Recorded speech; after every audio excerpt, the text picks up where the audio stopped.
It's here, the 5070 Ti. And I have a lot of thoughts about this.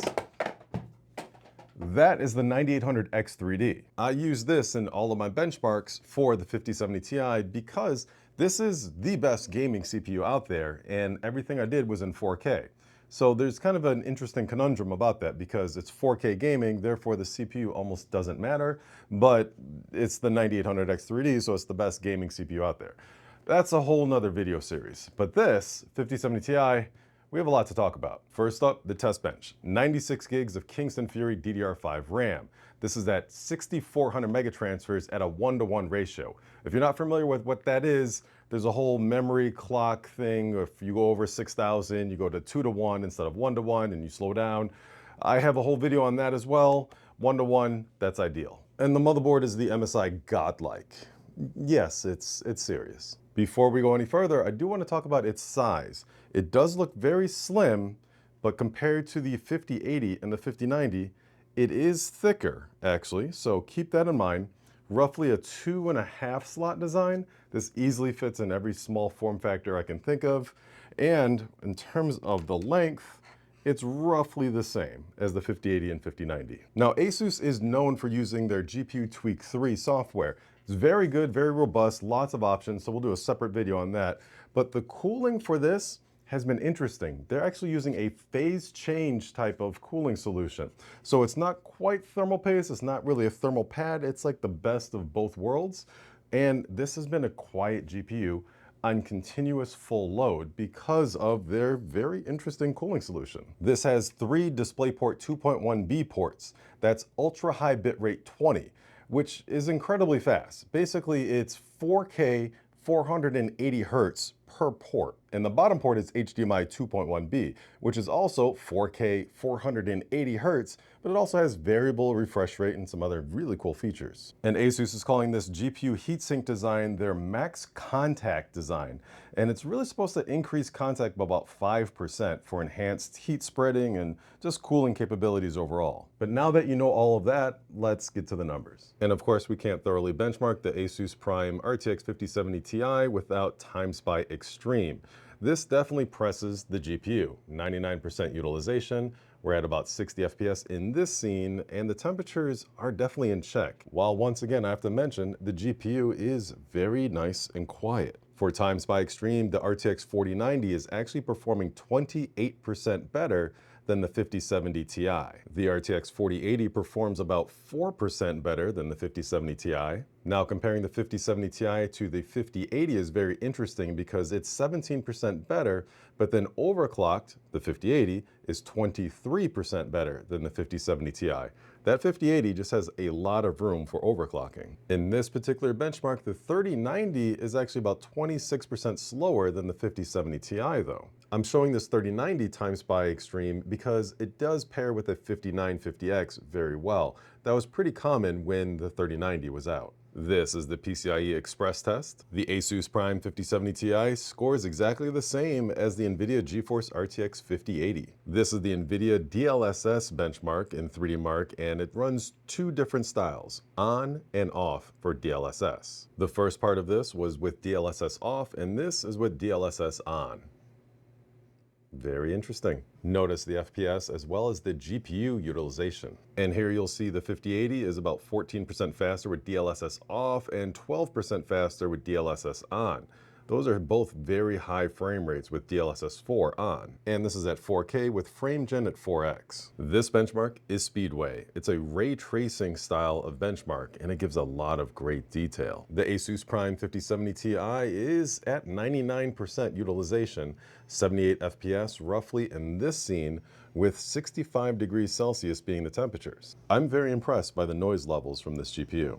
They're quite low. Comparing the 5070 Ti to the 4070 Ti, it's about 19% faster in that ray tracing test, but the 5080 is about 15% faster than the 5070 Ti. This benchmark is specifically for DirectX ray tracing.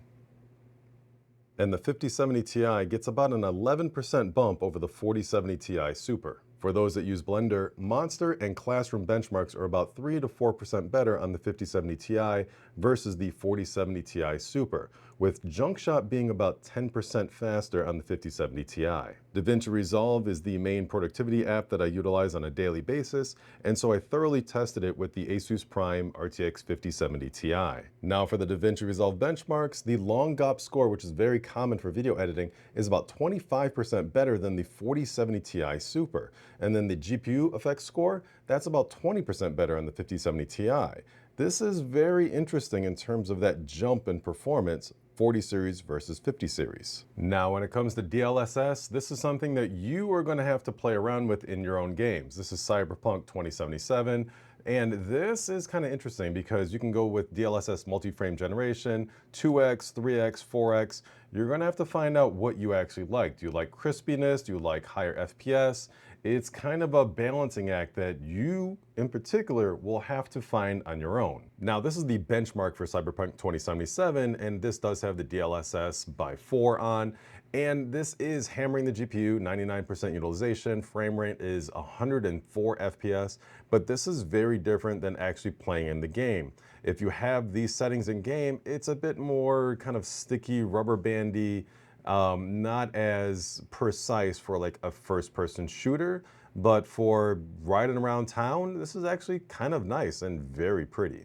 So again, it's going to be up to you for how much you want to pixel peep for what's crisp and what you don't really care about that's not crisp. Getting 110 FPS with fake frames or AI generated frames or whatever it may be that you want to call it, that's still not bad. And it can be a great experience depending on how you like to play games like this. Now, the main game that I play is Star Citizen.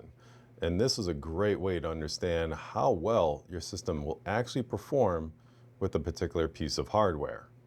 This is an alpha development, and this scene right here definitely presses the GPU. We have the clouds in the background, leaves falling, AI walking around, and this is very impressive, very smooth. This is with DLSS on and set to auto for upscaling, meaning the ASUS Prime 5070 Ti handles Star Citizen in 4K just fine in one of the hardest environments for any GPU to run. All right, you've seen the numbers, and this 5070 Ti is very interesting by ASUS. The ASUS Prime GPU is fascinating to me because, one, the weird market that we're in when it comes to pricing. MSRP, hey, this is pretty cool. I like it. The technology behind this GPU is nice. And this is a worthy upgrade for somebody that's coming from a 3060 or 3070 Ti GPU. If you have a 3090, maybe not so much because you probably have the 3090 because you need that added VRAM. This doesn't have as much, so it might hold you back, but it would be faster in other instances, as I showed in some of my benchmarks.